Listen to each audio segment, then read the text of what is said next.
Welcome to Vivid English Podcast. Hello, everyone. I am Sarah. And I am James. It is wonderful to be back with you all. It's so great to see you. You're looking very sharp today. Are you, ready for what we've got planned? I am absolutely ready. Thank you. I have my coffee, I have my notes, and I am feeling very social today, which is good because that is exactly what we're focusing on. It certainly is. You know, we spend a lot of time on this show talking about grammar and vocabulary lists, which are so important.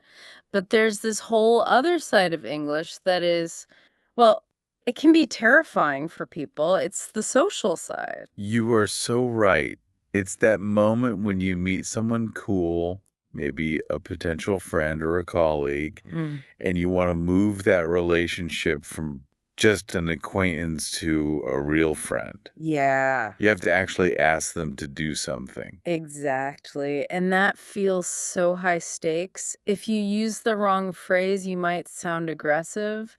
Or if you're too vague, the plan just never happens. And then there's the worst part. Oh, I know. What if you have to cancel? Oh, canceling is a nightmare if you don't know the polite way to do it. You don't want to burn any bridges. For sure. So today, our mission is to give all of you a complete social toolkit.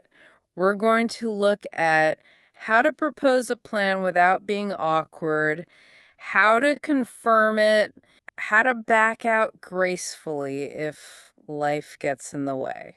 We are going to explore the ins and outs of being a reliable friend in English. So let's start at the very beginning. You want to ask someone to hang out. I notice a lot of learners start with a specific question that feels a little bit like a trap. I know exactly the one you mean. They say, "Are you free this weekend?" Yes.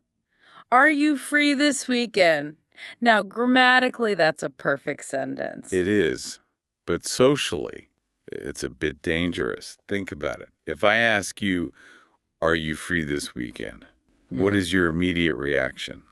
Panic. Total panic. Because if I say yes, then I have basically agreed to do whatever you're about to suggest, Right. even if you want me to help you move furniture. Exactly. It corners the other person. It forces them to commit before they even know what the activity is. It's just a bit too direct for an opening move. So we need a softer opener. Something that checks the temperature without, locking them in. Precisely. A much better, more natural alternative is, "What are you up to this weekend?"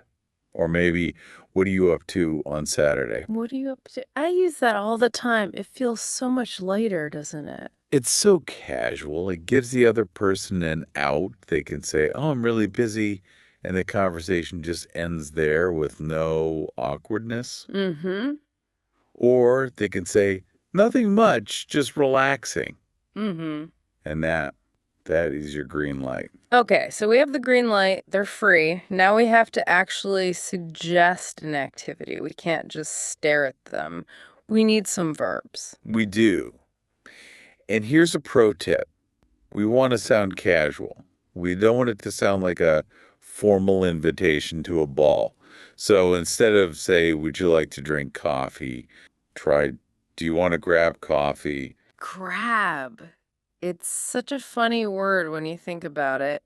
Usually it means to snatch something with your hand, but here it just means get. Yes, but it implies speed and low pressure. "Let's grab a bite to eat," or "Let's grab a drink." It suggests it doesn't have to be some 4-hour commitment. That makes it much easier to say yes to. What about movies? Do we grab movies? Not usually, no. For movies, we often use the verb catch, as in, "Do you want to catch a movie later?" Catch a movie. That is a great chunk of vocabulary to just memorize. Okay, and what if there's a new restaurant in town? then you want to check it out. You might say, I was thinking of checking out that new Italian place. Checking out implies exploring or investigating something. It sounds kind of fun and adventurous. Exactly. Now, before we move on, we have to address the biggest pitfall in making plans, the fake plan. Oh, I know this one. It's the phrase, let's hang out sometime. Yes. Let's hang out sometime. If you hear this, or if you say this, you need to understand the subtext. In many English-speaking cultures, especially in North America, this often means, I like you, but I am not actually going to make a plan with you. It's polite filler. It's what you say to someone you met at a party, but you probably won't ever call. Right. It's a soft no, or at best, a maybe in the very distant future. If you actually want to see the person, you must be specific.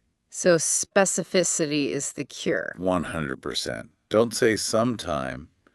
Say, let's meet at 5 p.m. on Saturday. Or how about Tuesday evening?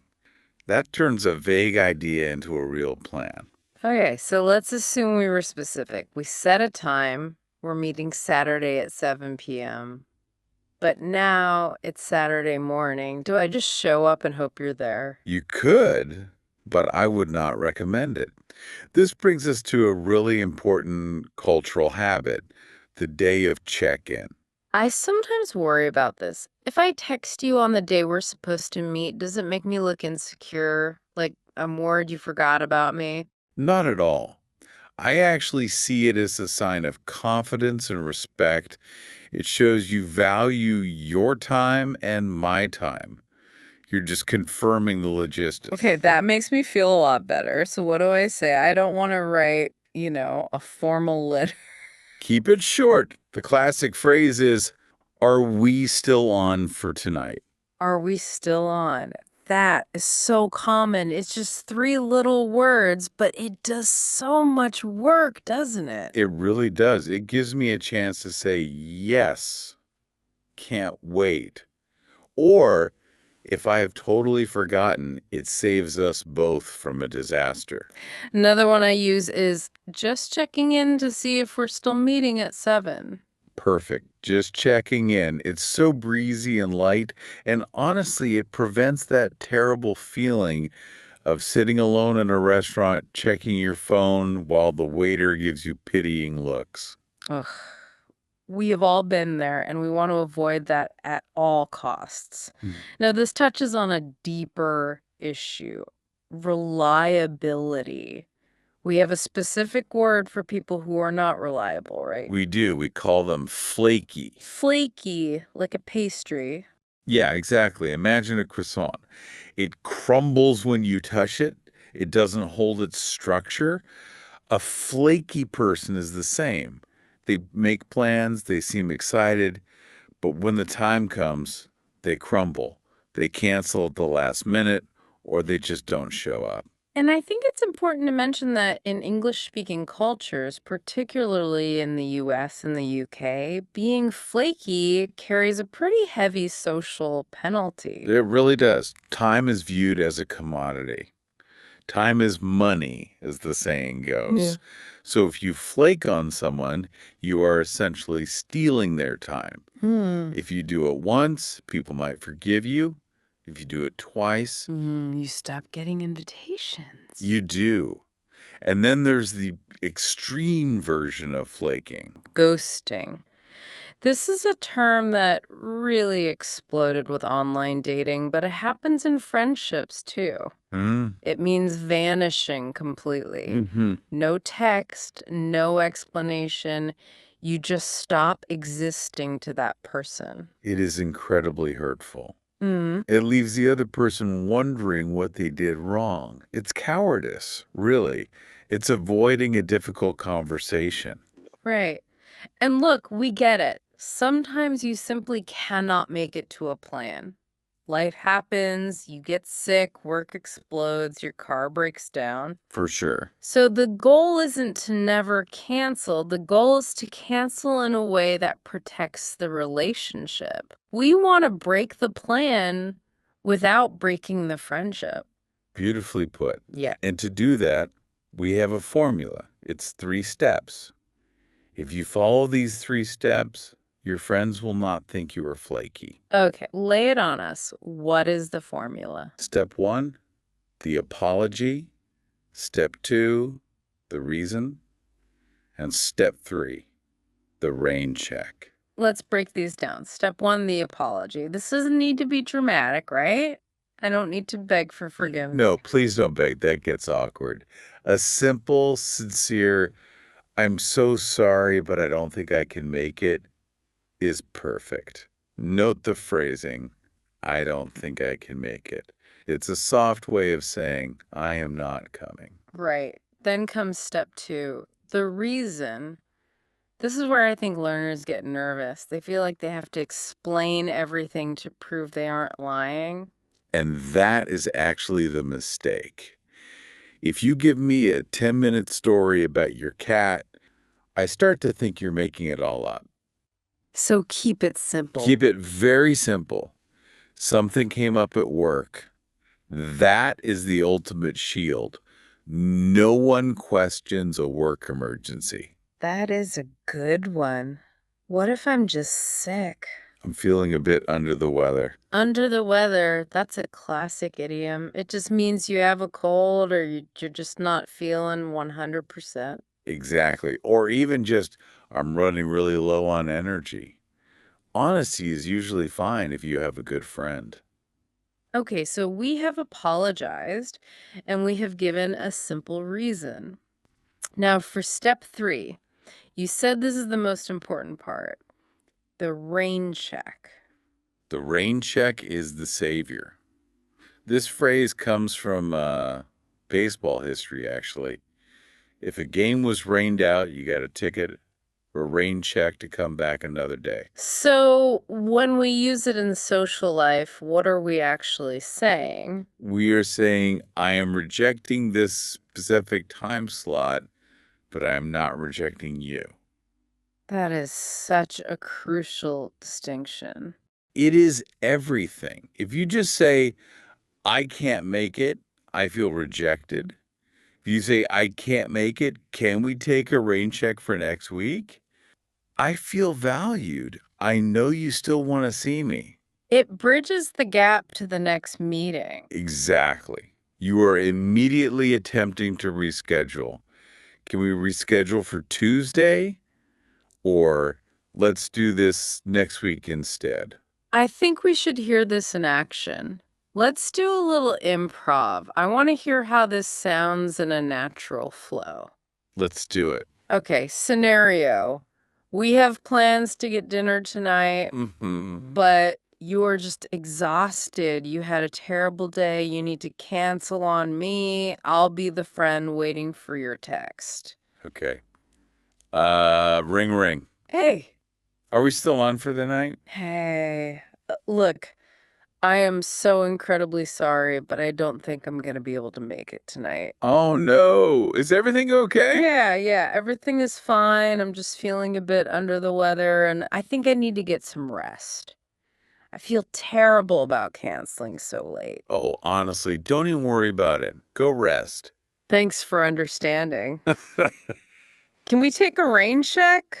Maybe try that place next Wednesday instead. Wednesday works perfectly for me. Feel better. Thanks. Talk to you soon. See? That was totally painless. It felt okay. Apology. I'm so sorry. Reason. Under the weather. Rain check.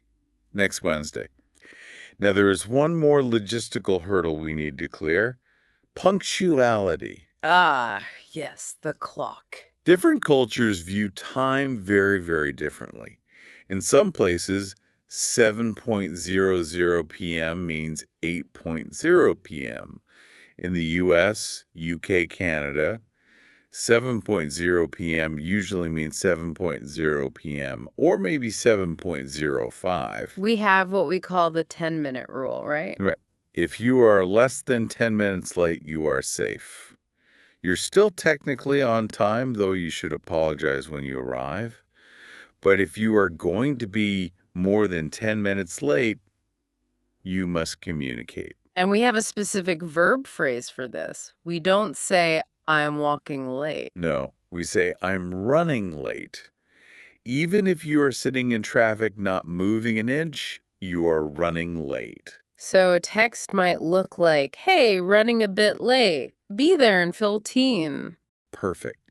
And giving the estimated time, be there in 15, is so helpful. It lets your friend know whether they should order a drink or wait for you outside. What about the phrase fashionably late? I've heard people use that as an excuse. Be careful with this one. Fashionably late only applies to large social gatherings like parties.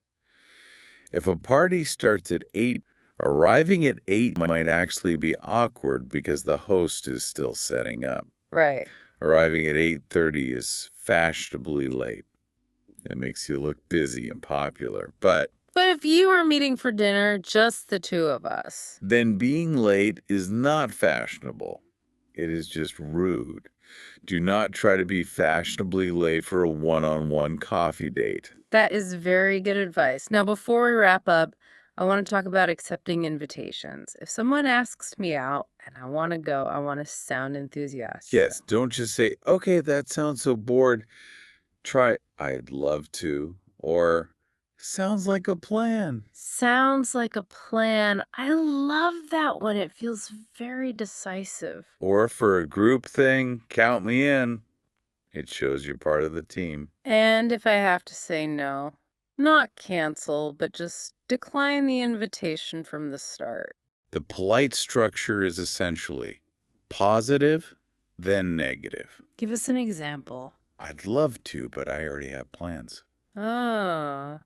So you start with, I'd love to, which validates the invitation, but delivers the bad news. Exactly. Or maybe next time. It keeps the door open for the future. This has been such a useful breakdown. I feel like these are the actual tools people need to survive socially. It's not just about conjugating verbs, it's about managing feelings. That is what language is at the end of the day. It's connection. And connection relies on trust. You know, talking about trust, I have a confession to make. Oh no, what is it? I want to go back to the reason part of our cancellation formula. I used to be terrible at this. Years ago, I didn't want to go to a birthday party because I was feeling antisocial that day. I was tired. Okay, that is very relatable. So I told my friend that I had a flat tire. The classic car trouble lie. Yes. But then the next week, she asked me, hey, did you get your tire fixed? Was it expensive? And I had totally forgotten I told the lie. I panicked and had to make up more lies about mechanics and prices. It was exhausting. That is the problem with lying. It takes so much mental energy to remember the whole story. It really does. So, what's your stance on just telling the truth? I am a big believer that honesty delivered politely is the best policy. Delivered politely is the key phrase there. Right. You don't say, I don't want to see you because I am bored. You say, I've had such a long week and I'm completely drained. I wouldn't be good company tonight. Can we rain check? See, that's honest, but it frames it as I wouldn't be good company. You're doing it for them as much as for yourself. Exactly. Mhm. Most good friends will understand that we are all human and we all get tired. And if you're honest, you don't have to remember which tire went flat. That is the biggest takeaway for me today. Be specific with your plans, be respectful with your confirmations, and be honest with your cancellations. And use that rain check. It is the superpower of social English. It turns a negative into a positive. Well, I hope you all feel ready to go out there and be social butterflies, grab coffee, catch movies, check out new spots. And don't be afraid to send that text. Are we still on? It might just save your Saturday night. Absolutely. Well, that is all the time we have for today's discussion. Thank you so much for joining us and working on your social skills. It has been a pleasure.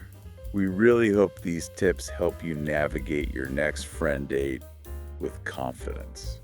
Please don't forget to subscribe and catch our next episode on the Vivid English podcast.